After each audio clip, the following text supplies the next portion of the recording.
Hola, este video es para Historia de la Psicología. Hoy vamos a trabajar un texto de Vilanova, un autor argentino muy importante en Historia de la Psicología, quizás el más importante, y este texto habla sobre los problemas fundamentales de la psicología, ¿sí? El capítulo 2, en el cual Vilanova va a decir que los problemas de los conflictos, los grandes conflictos de la psicología, de nuestra disciplina, se pueden categorizar en 4 dimensiones. Estas 4 dimensiones serían, por un lado, una dimensión histórica, ¿sí? Una dimensión teórica, una dimensión metodológica y una dimensión profesional, ¿sí? Parece que tenemos conflictos por todos lados. A nivel de los problemas históricos que enfrenta la psicología, tenemos el conflicto en relación a cuál es el mito del origen. Si nosotros nos fijamos en una historia de la psicología que parte de una presciencia y una ciencia y damos un punto de origen único, podemos discutir cuál es ese punto de origen. Ya en el texto de Kurt Danziger habíamos dicho que pensar a Wundt como el padre de la psicología es por lo menos conflictivo, porque Wundt no se reconocía como psicólogo, no se consideraba psicólogo y además estaba en contra de la emancipación de la psicología, ¿sí? Cuando hubo una asociación de psicólogos en Alemania, él no se unió a ella. ¿Y qué van a ser sus discípulos los que van a marcar esta paternidad de Wundt? Porque Wundt era un tipo prestigioso, entonces cuando buscaron un antecedente con prestigio para tomar ese prestigio, lo señalaron a Wundt y a su laboratorio experimental. Ahora, si necesitamos un origen, ¿sí? Un punto de origen y una figura importante para seguir, y la idea del laboratorio experimental es como una marca que indicaría dónde empieza la ciencia de la psicología, entonces podemos pensar tranquilamente en Fechner. Fechner en 1860, o sea, antes que Wundt, tiene un laboratorio experimental, ¿sí? Donde trabaja problemas de psicología, lo cual llama psicofísica, ¿sí? Y los desarrollos que hace Fechner son puramente empíricos, o sea que tenemos un representante de la empiria como para tomar de referente. El problema de Fechner es que no era tan conocido como Wundt, por eso no lo usaron como antecedente la primera camada de psicólogos posterior a Wundt, ¿sí? Al mismo tiempo, por esta cuestión que caracteriza la psicología, de que son muchas escuelas nacionales, tenemos un nacimiento posible a tener en cuenta en Italia, ¿sí? En Roma. En este caso estaríamos hablando del antropólogo Giuseppe Sergi, que Giuseppe Sergi tiene un primer tratado sobre psicología experimental en 1873, o sea, anterior al alemán de Wundt, ¿sí? Y que tiene su primer laboratorio de psicología experimental en 1876, ¿sí? O sea, que hace el primer tratado de psicología experimental en el 73 y su primer laboratorio en el 76, ambos anteriores al de Leipzig de 1879, ¿sí? O sea que, ¿por qué no podríamos decir que nació la psicología en Italia? Por otro lado, tenemos la idea de que, y algunos lo defienden, de que la psicología debería marcar digamos, su punto de origen cuando nació como disciplina independiente, ¿sí? Y para marcar eso tenemos, por ejemplo, el nacimiento de la carrera de psicología. Bueno, la carrera de psicología nace en Estados Unidos, ¿sí? Hacia 1890, o sea, la última década del siglo anterior, ¿sí? Y la figura predominante acá es Stanley Hall. Stanley Hall es el primer doctorado en psicología de Estados Unidos y es el organizador de la Asociación de Psicólogos Americanos, la poderosa APA, ¿sí?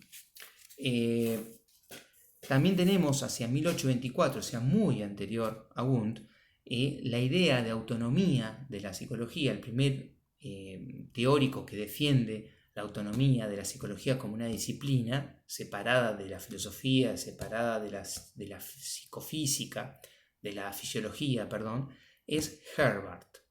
Herbart va a decir que es una ciencia autónoma, ¿sí? En uno de sus trabajos, y además él ya en esa época, en 1824, habla de un concepto de inconsciente reprimido, un concepto que después va a retomar Sigmund Freud y le va a dar un gran desarrollo con el nacimiento del psicoanálisis, ¿sí? Si tenemos la idea de que la experimentación fue importante y el método introspectivo que nace de esta primera experimentación que se conoce en Alemania es sumamente criticado con posterioridad, tenemos por otro lado una observación no introspectiva sino extrospectiva, ¿sí? Que como método científico no es criticado, que tiene una figura muy importante detrás y que podríamos pensarla como un posible origen de la disciplina psicológica. El método introspectivo es la observación de la conducta sin intervención, no en un laboratorio, en su medio natural, sin intervenir, ¿sí? Tomando nota qué es lo que hace. Esta observación, ¿quién la lleva adelante y quién defiende este método introspectivo y después es retomado muchas veces? Nada más y nada menos que Charles Darwin. Charles Darwin en 1879 publica un trabajo que hasta el día de hoy tiene validez, que es la expresión de las emociones en el hombre y en el animal.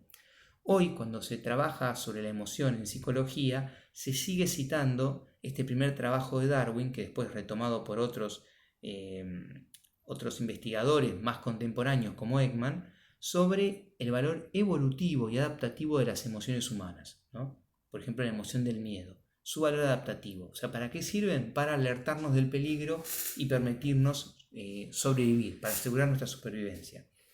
Así, el resto de las emociones. Bueno, ahí tenemos otro padre fundador y además prestigioso, pero bueno, el problema es que está muy alejado de la psicología. Dentro de las posibles escuelas que podrían marcarse como origen de la psicología está la escuela francesa, la escuela de París.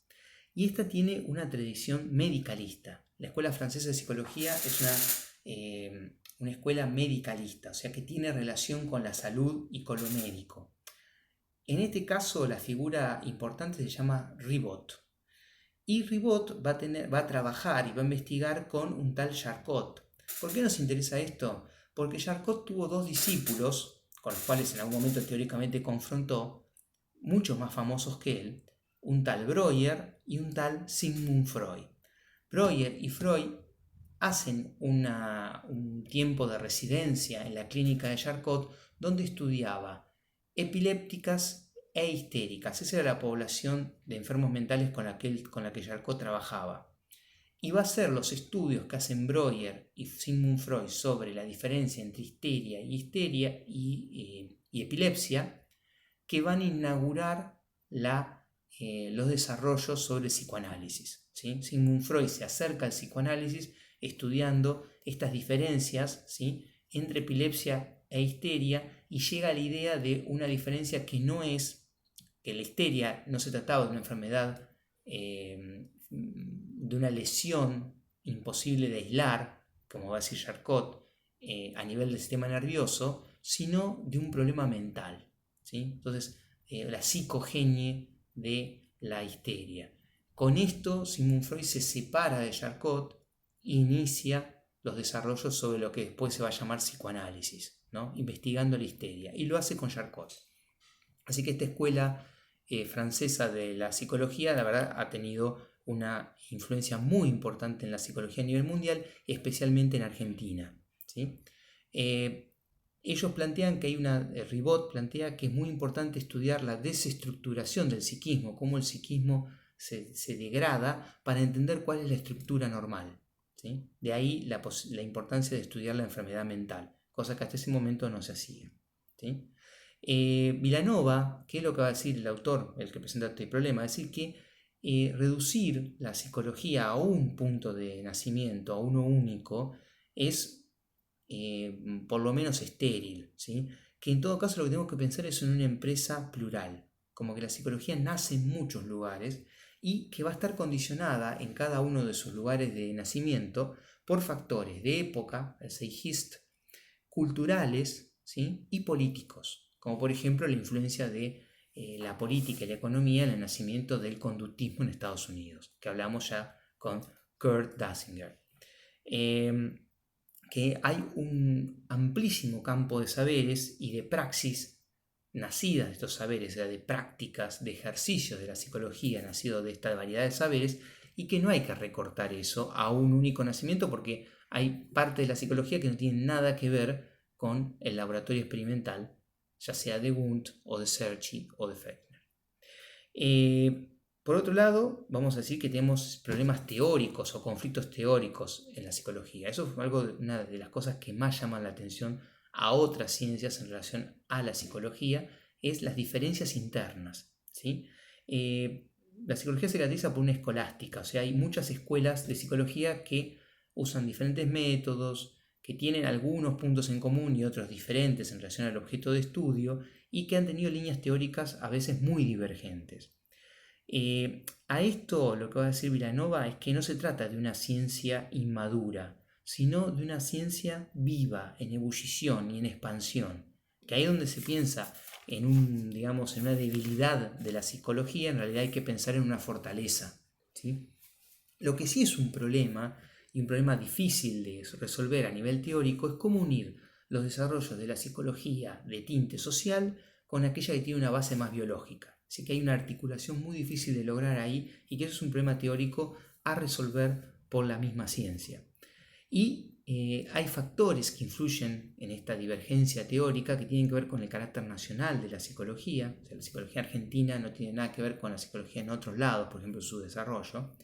La influencia de la formación profesional de cada región y de cada país, ¿sí? Los diferentes orígenes teóricos que tienen a su vez influencia sobre la formación profesional, factores ideológicos, ¿sí? O sea, por ejemplo, la psicología evolutiva en la Unión Soviética es diferente de la que hace Piaget, ¿sí? Tenemos a Vygotsky, que surge en la Unión Soviética y tiene un tinte completamente diferente porque hay una ideología marxista de fondo diferente, ¿sí?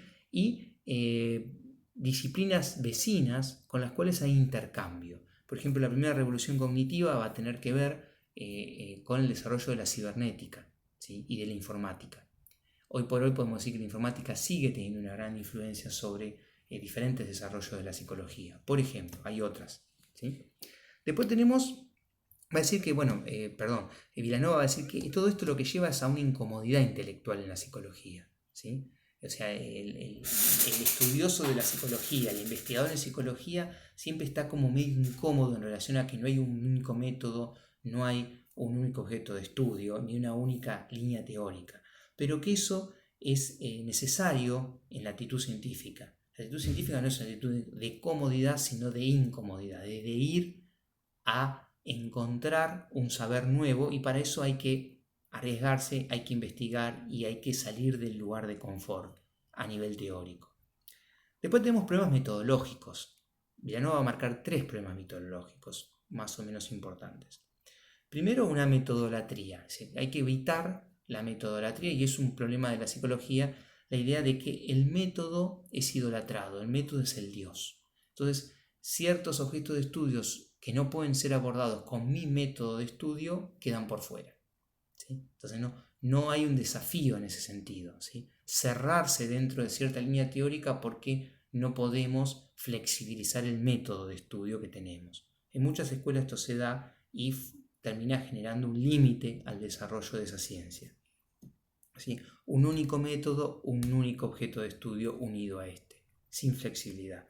Cuando lo que va a decir Vilanova es que es necesario un entrecruzamiento que permita develar incógnitas que no podemos develar con el método que ya probamos y que no alcanza, ¿sí?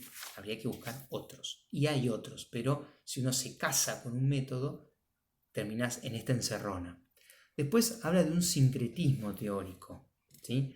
Y acá lo que quiere decir sincretismo teórico es la posibilidad de unir diferentes escuelas, diferentes líneas teóricas en una sola, más fuerte, más abarcativa.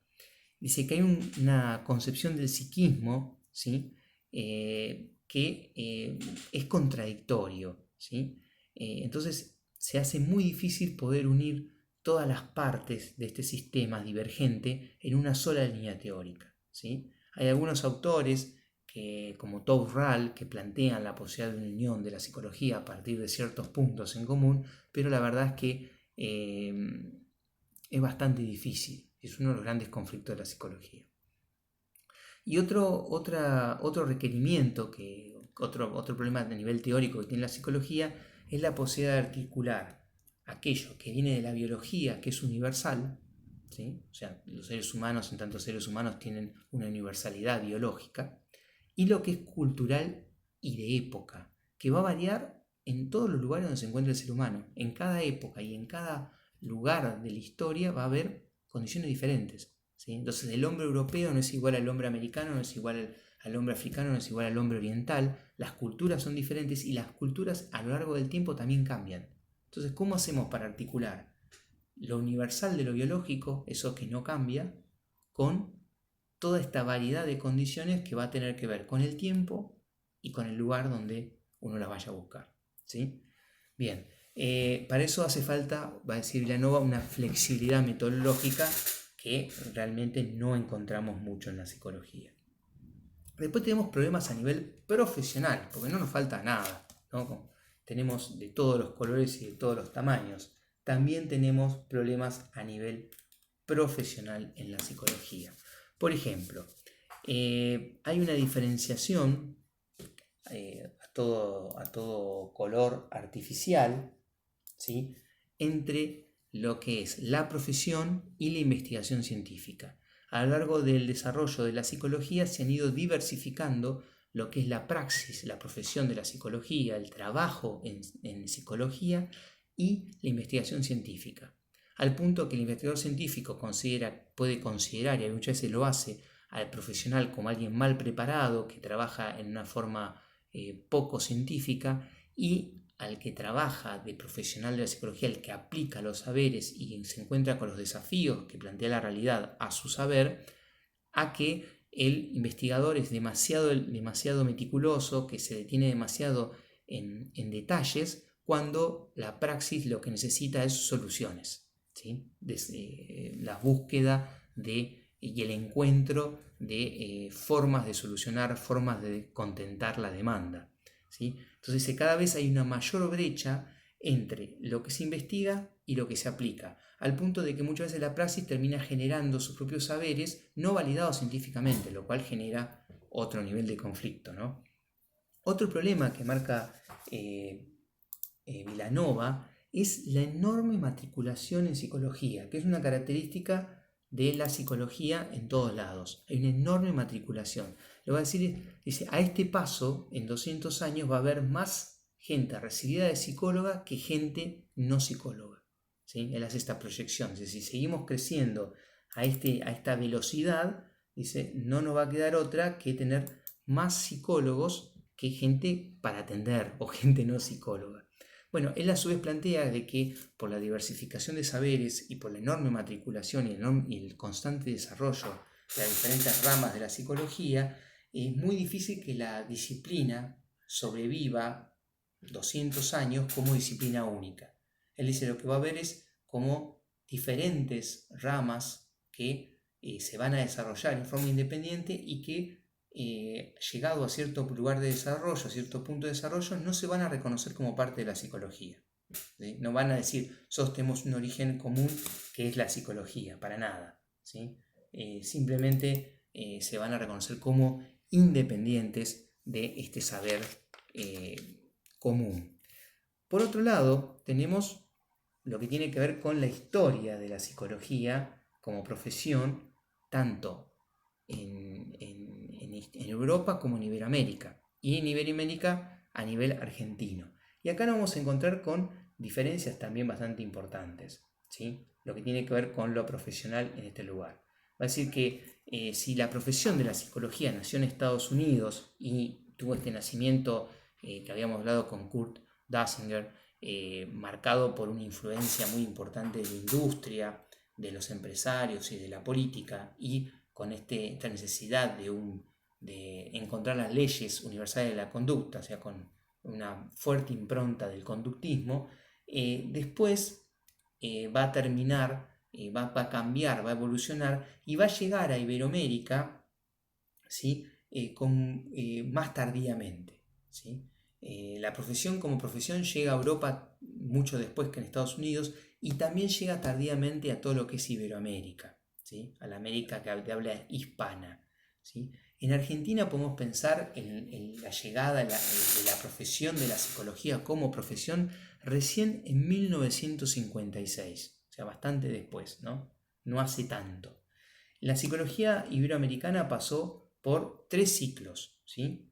Por un lado, primero, el psicólogo se desempeñaba como un psicómetra, ¿sí? O sea, como alguien que administraba test psicométricos, ¿sí? Test de personalidad, test de evaluación de capacidades, ¿sí? Y en este caso era auxiliar de otras disciplinas, como la pedagogía, ¿sí? En cuestión de medir el test de inteligencia, ¿sí? Y la medicina, test que implicaban poder ver características de la personalidad y detectar ciertas enfermedades mentales. ¿Sí? Esto fue el primer ciclo. O sea, cuando recién ingresa, se le reconoce este lugar de psicometrista. ¿Sí?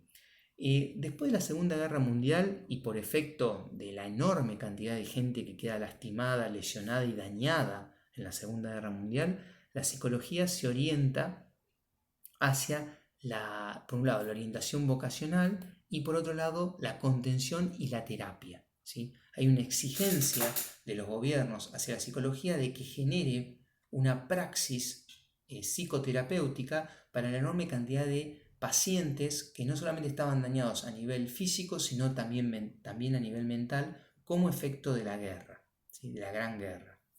Este es el segundo ciclo. Y hay un tercer ciclo donde aparece la mirada preventiva, pero no solamente ocurre en la psicología, ocurre también a nivel de la medicina a nivel mundial y tiene su correlato en la psicología, ¿no? Donde el psicólogo tenía que lograr realizar intervenciones preventivas y comunitarias, ¿sí? Este sería un tercer ciclo en el cual todavía nos encontramos, ¿sí? En cada uno de estos ciclos la mirada cultural sobre el psicólogo y los espacios de aplicación de la psicología van variando y coincide con el tercer ciclo, el ciclo preventista, la regulación legal de la práctica psicológica, ¿no? Aparecen las leyes que regulan nuestro marco legal como profesionales, lo cual a su vez nos protege y nos dan cierta representación social y ante la justicia, ante las obras sociales, ante el sistema médico y hospitalario, ¿sí? Al tener un marco legal nos da la entrada a todos esos espacios, ¿sí?